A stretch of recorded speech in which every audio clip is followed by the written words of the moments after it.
Magandang araw. Meron naman tayong panibagong unboxing episode mga kabonyo. I-share ko lang sa inyo itong ating in-order sa Shopee. Battery charger ng ACID. 12 volts to 24. I-unbox ko lang. I-share ko lang. Wala tayong bagong upload. Tapos syempre testing na rin natin. Kasi meron tayong battery na tinanggal natin sa sasakyan na lobat. Na-drain kasi yung battery kasi parang may problema yung sasakyan, yung ating TPMS is parang shorted and then nagwo-work. So, na-drain yung battery natin. Pero ang ginawa ko, nagpalit lang tayo ng bagong battery. And then, backup na lang yung isa. Okay, ito na yung ating in-order sa shop. So, syempre, dito tayo sa Taiwan. Syempre, China. Okay.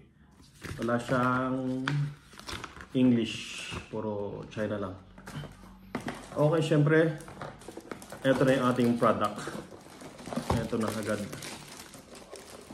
Yun, ito na. Wala nang laman. Yun lang. Bilis lang ating bablog ngayon. Wala lang tayo may vlog. Okay, yung ating ACID battery charger, ano siya, 12 to 24 volts. Yan. Auto volt. So try na natin. And then yung ating input pala ng tawag dito ng AC natin is auto volt din. 110 to 220 volts. Tapos yung battery natin ay 12 volts to 24. 0.8 ampere yung 12 volts and then 24 volts is 0.4 ampere. Okay? Up to 150 Ah. Okay. Ito yung itsura niya mga kabonyo. Display niya, yung gilid, meron siyang exhaust dito and then intake ng hangin na butas-butas syempre sa likod. Yung ating clamp para sa ating battery and then yung parang ating input power natin, yung AC natin. Meron siyang handle, ganun siya kaganda. Okay. Ayan o. Ayan. Tapos, meron din siyang paa. Ayan o. Paa. So, ayan, nakaangat siya pag pinatong. Ayan, nakaangat. So, syempre, testing na natin. Ganun lang kabilis yung vlog natin. Charge natin yung ating na-drain na battery ng sasakyan. 12 volts. Okay, kunin ko muna. Okay, ito na yung ating battery. 12 volt na GS. Syempre, made in Taiwan yung ating battery. Bago pa rin to ating battery. Mga 2 years. Tapos yung sasakyan hindi rin naman siya masyado nagagamit. Kaya na-drain lang talaga yung battery natin. Nagpalit tayo ng brand na pinalit natin na battery is yung ito naman, Amaron. Ayan. Yan yung pinalit natin bago. Ngayon, ang gagawin natin, i-charge natin yung sasakyan. Siyempre yung ating positive connector dito. Siyempre doon tayo sa positive. And then, doon tayo sa negative. Yung black natin.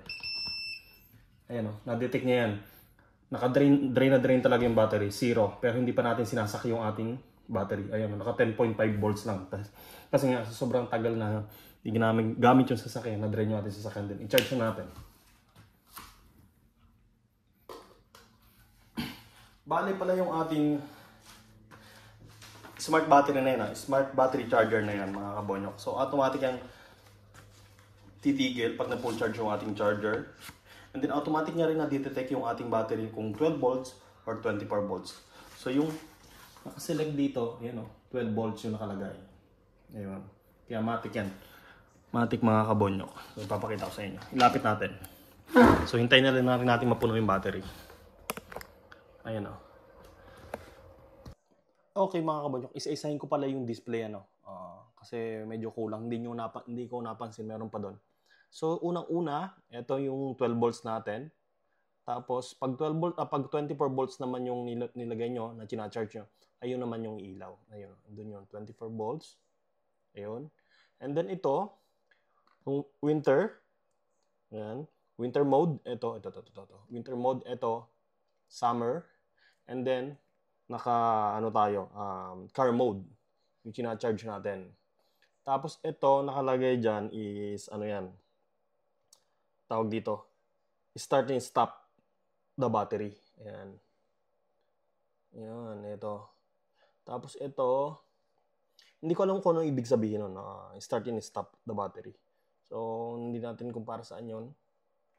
Or kung sa charging or pwede natin pag ano to. Tapos eto naman isa, ayun nakikita nyo is motorcycle. And then yung huli is repair mode. And then syempre ito yung battery indicator natin kung naka-full charge na tayo. And then ito yung current, yung amperahe. Ayan.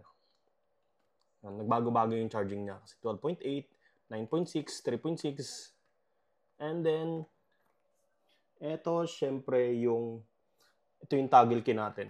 Ayan. Kung hindi nag-automatic yung hindi nag-automatic yung charger, smart battery charger natin sa 12 volts or sa 24, ikaw na yung magse-select. Ayan, ito, yung toggle na yan.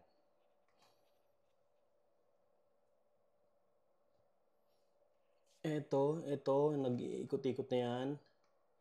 Current, ibig sabihin, tapos amperahe, ito yon. Ayan, voltage, 12.7. And then yung current niya is 3.7. Okay, hanggang doon na lang mga kabonyok. Ayan o, naglilipat-lipat siya. Current, ayan, pH, and voltage, 12.7. Ayan. So, hanggang dito na lang mga kabonyok. So, maraming salamat. Huwag kalimutan mag-subscribe sa aking channel, hit the bell para lagi kayong updated sa aking upload na video. Maraming salamat.